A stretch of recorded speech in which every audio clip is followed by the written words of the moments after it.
Alors, bonjour à tous, heureux de vous retrouver, chers amis, en ce dimanche 8 janvier, déjà le 8 janvier 2022, 9h13, heure du Québec. Merci d'être avec moi sur YouTube. Imaginez-vous, c'est certain qu'on fait face à différents défis, personnels, mais au niveau planétaire aussi. Et un des défis est, naturellement, le défi environnemental / climatique.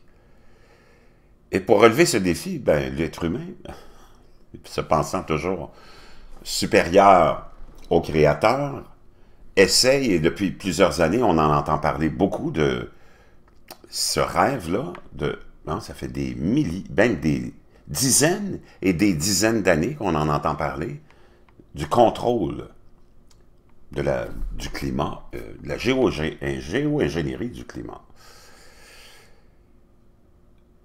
Et on a maintenant des expériences concrètes qui se font. Merci à un abonné qui m'a envoyé ce lien-là. Je pense que c'est Seb.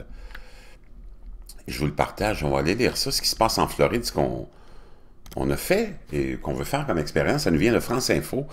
Des scientifiques versent de la chaux dans la mer pour lutter contre les effets du CO2.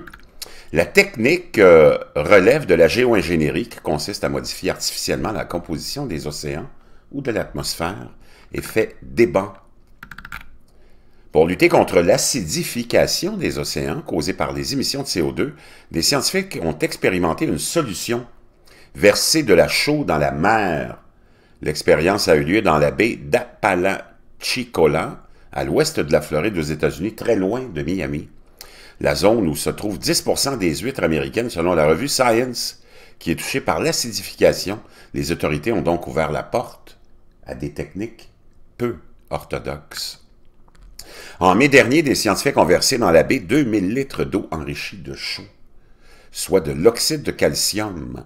Les résultats montrent que l'acidification a été en partie neutralisée.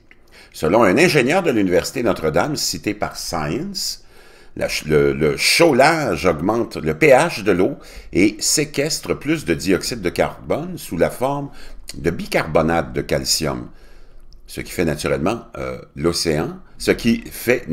l'océan, mais en version accélérée, affirme le scientifique. Je ne suis pas certain, en tout cas. La technique relève de la géo-ingénierie qui consiste à modifier artificiellement la composition des océans ou de l'atmosphère au même titre que planter des arbres pour stocker du CO2, par exemple. Mais la discipline fait débat car il ne faudrait pas qu'elle devienne une solution de facilité. Ce n'est pas parce qu'elle peut contrer en partie les effets des émissions de gaz à effet de serre qu'elle doit dispenser l'humanité de multiplier les efforts en matière d'environnement. Donc, voyez-vous, on est déjà dans l'expérimentation concrète de cette idée de géo-ingénierie qui remonte à très longtemps.